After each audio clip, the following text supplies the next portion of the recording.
தமிழ்நாட்டினுடைய பெயரை சொல்லவில்லை. எழிலரசன் அண்ணன் அருமையாக குரலிலிருந்து துவங்கினார்.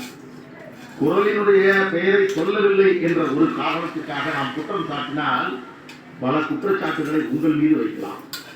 தமிழ்நாட்டினுடைய பட்ஜெட் அத்தனையும் திருக்குறளை வாசித்துவிட்டுதான் தொடங்கும். ஆனால் ஐயன் திருவள்ளுவர் சொன்ன அத்தனை கருத்துக்களை கொண்ட ஆட்சியா இது? மனசாட்சியோட சொல்லுங்க, சொல்ல முடியுமா அவங்களால்? அந்த திருக்குறள் வரிகளை மட்டும் சொல்லிவிட்டு நீங்கள் செய்யக்கூடிய அத்தனை அரசியலும் செய்தால் வள்ளுவன் ஏற்றுக்கொள்வானா? நான் கேட்கிறேன். திருக்குறளே மிக முக்கியமானது கல்லுண்ணாமை. கல்லுண்ணாமை என்ற ஒரு அந்த அதிகாரம் இருக்கிறது. ஆனால் தமிழக அரசு சாராயத்துலதான் இந்த அரசாங்கத்தை நடத்தியது. இன்னொன்றை சொல்லுகிறேன்.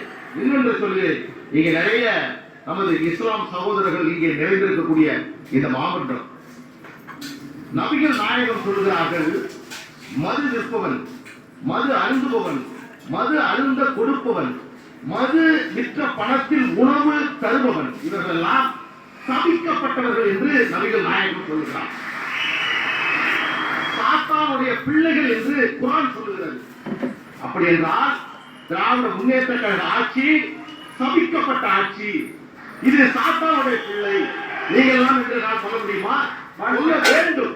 அப்படி என்றால் நான் ஏன் சொல்றேன்னா, இந்த வாசகங்கள் இடம்பெறவில்லை என்ற ஒரு காரணத்திற்காக இப்படி ஒரு விவாதத்தை கட்டமைப்பது என்பதே தவறானது. நீங்க இந்த இடத்துல நீங்க சொல்லுங்க, கோதாவரி காவிரி இணைப்பு திட்டம் தமிழகத்திற்கு வேண்டும் என்று நீண்ட காலமாக கேட்டவர்கள் நாம் இல்லை, அது வேண்டும் என்று கேட்கவில்லை. அது ஒரு நியாயமான கோரிக்கையாக இருக்கு. ஆனால் அதை விடுத்துவிட்டு பேர் இல்ல, ஊர் இல்லைன்னு சொல்றீங்க. தமிழ்நாட்டிலேயே 67 பேர் இறந்த மாவட்டம் கள்ளச்சாராயம் விட்டு இறந்த மாவட்டம் கள்ளக்குறிச்சி மாவட்டம். கள்ளக்குறிச்சி என்ற வார்த்தையே இல்லை. புறக்கணிச்சு சொல்லலாமா? வாணியம்பாடி இங்க இருக்கக்கூடிய தோல் தொழிற்சாலைகளை செய்து கொண்டு வருவாய் ஈட்டக்கூடிய இந்த வாணியம்பாடியில் அதிலிருந்து வரக்கூடிய வருவாயை கொண்டு இந்த பகுதியை முன்னேற்றி இருந்தால் சிங்கப்பூராக மாற்றி இருக்கலாம். செஞ்சீங்களா? அதை விடுங்க. இங்க இருக்கக்கூடிய அதனுடைய கழிவுகளால் ஏற்படக்கூடிய மாசு, அதை நீக்குவதற்கான நடவடிக்கை மேற்கொள்ளப்பட்டதா? பாராட்டில் இருக்கக்கூடிய இணைப்புகள் தடுக்கப்பட்டதா? இல்லை. இங்கே திராவிட முன்னேற்ற கழகம் இவர்கள் சொல்லுகிறார்கள், நாங்கள் மோடி அவர்கள் ஏமாற்றி விட்டார் என்று.